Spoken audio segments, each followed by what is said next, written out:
Good morning, everybody. It is Cam here, Easy Work Acres, and today we're going to be trying our hand at making our own charcoal. So essentially, to make charcoal, you need a whole bunch of wood. And I have all this brush cut down from almost 2 years ago. So all this is grown up. It looks like grass right here, like just high weeds and everything. That's because this brush pile's been sitting here so long. But we cleared out a whole bunch of brush about 1.5 to 2 years ago, trying to clear up this pond line across here, and now it is time to get rid of it. So what I'm going to be doing is chopping these up into smaller lengths that can fit down inside of a 55-gallon drum. So keep on watching. I'll show you what I'm going to do as far as preparing the barrel to get it ready to burn, and then start burning and making some charcoal. So you might be wondering, why are you making charcoal? What's the point? There's more reasons than what I'm going to be using it for, but the two reasons that we are going to be making our own charcoal is, one, for that greenhouse chicken coop and for any other future pen to where the chickens could be in one spot for a long period of time. Because even next season, when we possibly might be leaving the chickens in their movable coop and trying some different ways to winterize them, this will be really, really helpful in keeping moisture down and keeping smell down inside of their coop area. So essentially inside the greenhouse, humidity can build up in there pretty easily, which is why we leave the doors open or windows open at all times pretty much, unless it got to super negatives or something, we were worried about it for the day. But that condensation buildup is because there's so much moisture in the room. They're pooping in there. Obviously there's just moisture in the ground, and that charcoal is going to help keep the moisture down, absorb some of that moisture, as well as it's going to knock the smell down in there. It doesn't smell terrible in there right now, but it can get that way. They're still going to be in there another month or two. So that's another reason why we're using it. Two, we are going to be doing it for our garden beds. It's going to be extremely good for our garden beds. It is essentially, people call it biochar when you're using it in that fashion. It's charcoal. It's the same thing, just a fancy term, I'm sure. But basically you put it in your garden beds, whether it be your raised beds or you till it in or just put it on top. But one way or the other, it's really good, again, for locking in moisture, but also locking in nutrients. So basically it can absorb nutrients and make for a very great, I guess, medium for plants to grow in. You just mix it in there the same you would as mixing in your compost or anything else. There's apparently an activation process to it, which we will get to that at some other point. But for now, we're just going to show you how to make your own charcoal. Alrighty. So at the very least, I think we have enough brush to get us started. So yeah, basically this stuff right here, like I said, it's been laying down for like 2 years. So it's really dry, it's really brittle. I cut up some of the thicker pieces with the chainsaw just so I had a couple thicker pieces on hand.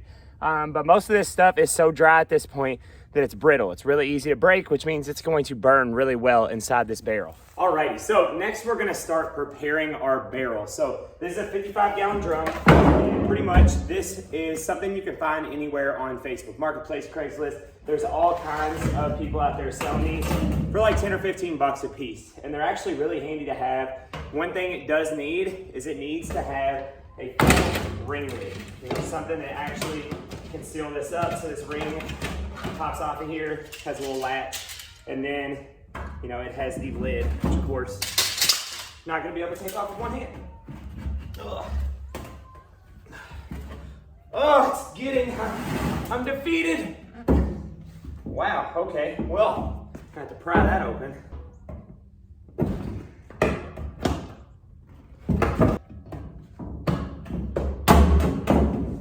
Oh, found my hammer.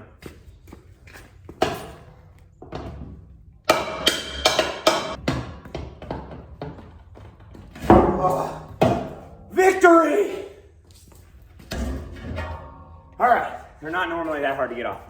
As you can see, it's got a little bit of residue on it from whatever was stored in this. I'm gonna wipe it down, but a lot of this is gonna just get burnt off.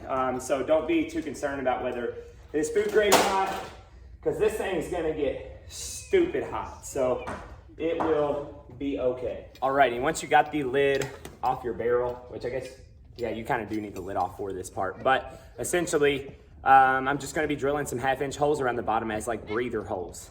So these are going to come in handy in getting the fire started and keeping it going so that there's air coming in. Now there is a point where we're burning, we're going to be plugging these holes. But for now, we're just going to get them drilled because that's what's going to help us get this thing burning and rolling. All right, so we got the holes drilled all the way around the bottom. Basically, I just put one like every 10 inches or so. Doesn't have to be perfect, but essentially, like I said, these are gonna be breather holes, but you do wanna keep them pretty daggone close to the bottom. Reason being is because, like I said, we're gonna plug these holes up later.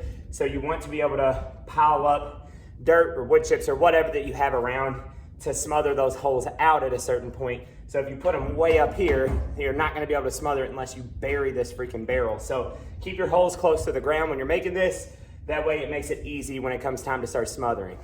All right, it is time to get burning. We're on our way out to our wood cutting area because I'm gonna kill 2 birds with 1 stone and get some wood cutting done. So essentially this is going to take a couple hours to really get it all the way to the top. You could probably do only half a barrel if you wanted to, but we have a crap ton of brush to burn and I want a whole lot of charcoal for a whole lot of reasons. So basically we're gonna fill this thing all the way to the top, and while it's burning, we're gonna get some other chores done. All right, so time to burn. So first thing I'm gonna do is basically just get a bunch of balled up newspaper down in the bottom. Just makes getting the fire started 1,000 times easier. By the way, if you have friends or family that get the paper and you see them on a regular basis, tell them to save it all for you. It's no cost to them or really any effort. They just like stack it up, and when you see them next time, you grab it from them, because it is great for starting fires, whether it's trying to burn brush, starting your wood burning stove. It burns clean and it burns fast. It's super awesome for getting your fire started with very, very little effort. Alrighty, so after getting the newspaper in there, I'm gonna be throwing in all kinds of real little stuff. And by little, I mean like, if you can, thinner than your finger kind of little, because obviously you're trying to start a fire, and the thinner and the drier the wood is, the easier it is to get started. And you want to put a good dense basket layer in there. I'll give you a visual of this as soon as I get it filled up to where I want it to start. And essentially we're going to keep layering this thing up a little bit at a time, and I'll kind of show you how we're going to go about it, when to start layering it, and basically get the timing right so that this turns into charcoal and you're just not burning this down to nothing but ash. All right, so a quick look at the inside and how we're getting started here. So basically newspaper on the bottom and a whole bunch of like thatchy type looking stuff in the bottom, but that is cedar. So this should light up very quickly because of the cedar. And then once we get this rolling, we'll start adding to it. Now you could obviously use a lighter, but anytime I get an opportunity to use my blowtorch, I'm using it.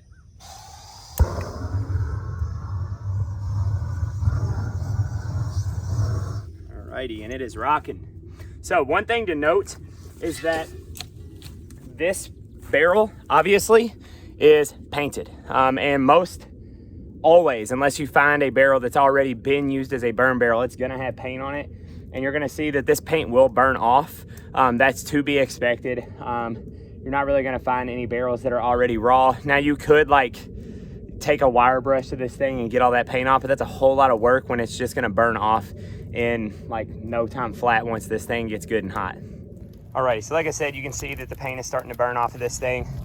Taking a look inside, you might not be able to see much because of the smoke right now, but basically I'm going to, this is as far as I'm gonna go for now. So the reason being is because I don't want to pile this thing up too high. What you want to do is put this in there as in a dense layer as you can, and then you wait till it like silvers over or whatever, like kind of like it chars the outside. Once everything in here is good and silver, that's when I'll start adding more layers to it as I go. All right, so as you can see, it's lit and everything in there is charred over, so now I'm gonna add more layers. So I got another layer in. So part of the burning process with this and how this works is that when you're making these layers, one, you want to make them as dense as possible. So you want to like cover as much of the barrel circle as possible. So make sure you're chopping the lengths down or breaking the lengths down to something that can easily fit in the barrel so you can really pile it in there tightly. Two is I'm alternating between really thin pieces that are maybe like a finger thickness or less, and then some that are like 1 to 3 inches in thickness. Now the reason I'm alternating like that, so I'm like putting a layer thin, a layer thicker, a layer thin, is because you want this to slowly climb the barrel without necessarily completely burning what's below to total ash. So with those smaller layers, That's helping it climb. And then those thicker layers aren't burning all the way through before the flame moves on up the barrel. Alrighty, so we've been burning for a while now. I think I'm going on like an hour and a half, maybe 2 hours. This thing is only half full. Now, I will say that there's a lot of playing around with this thing. And one mistake that you can avoid that I've already made is have your different thicknesses of wood already prepared ahead of time. At least a decent amount of piles of each, you know, the thinner, the medium, and the larger, thicker wood, because you're going to be chasing this thing constantly if you don't have it prepared already. So that was one mistake I made already. That hasn't really slowed down the process. It's just made me have to constantly be working on this thing because I'm constantly getting more wood ready as this is burning. So having this pre-prepared will keep you from having to chase down your fire the whole time. So with that being said, so this is what we got going on in here. You can see that these top ones that I put in are not charred over yet, but everything below is like totally black or silver down there, a little bit lower than that. And like I said, we're right at halfway right now. And as this goes, you want to make sure you're not throwing anything in that might have had any kind of moisture to it. So if you got like these brush piles that I've been pulling from, you're trying to grab the stuff that's not been laying in the dirt and the mud that's soaking wet, and like it's just going to dumb down your fire. So definitely use dry stuff. I'm going to wait till this chars over and then I'll start adding more on. Alrighty, so it is time to close this thing up, and not because we are all the way to the top, but because I gotta go to work, and that really sucks because we're getting pretty close to the top at this point, so I'd really like to top it off. But I'm gonna show you what it looks like before I close this up. So fire is still going. Everything is like charred over black, some silver there and everything. So that's what you're looking for before you close this up when you do get it to the top, because you could definitely go higher with this all the way to where you're almost touching the lid. Is to make sure everything is silvered over. And then from here, what I'm about to do is put the lid on, latch that latch closed, tighten it up, and then close those holes off at the bottom to where all that's trapped in there. And then we will come back tomorrow to check out how the charcoal looks. Got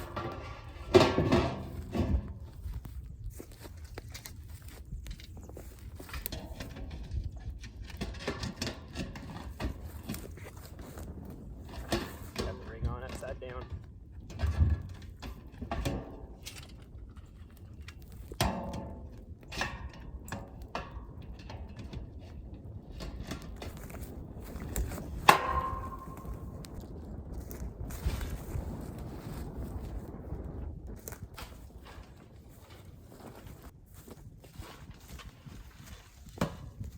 Alrighty, so we have the lid on. We got the holes plugged up at the bottom. A lot of that is, some of that is smoke, some of that is probably steam. These wood chips are like soaking wet, so I'm not really concerned they're gonna catch fire or anything like that. And I got all kinds of wood split today while I was doing this, which is awesome. So that's all I got for you right now. We're about to come back tomorrow and we will see what kind of charcoal we got going. It's a new day and we are on our way to see if we have some charcoal in this thing. Let's hope. Alrighty, so it rained last night. It was a crazy storm. So we got some water on this lid. I'm gonna try and not get water. My fresh charcoal here. Oh, here we go again with this daggone lid. Ah, why do you do this to me? There we go. Got her.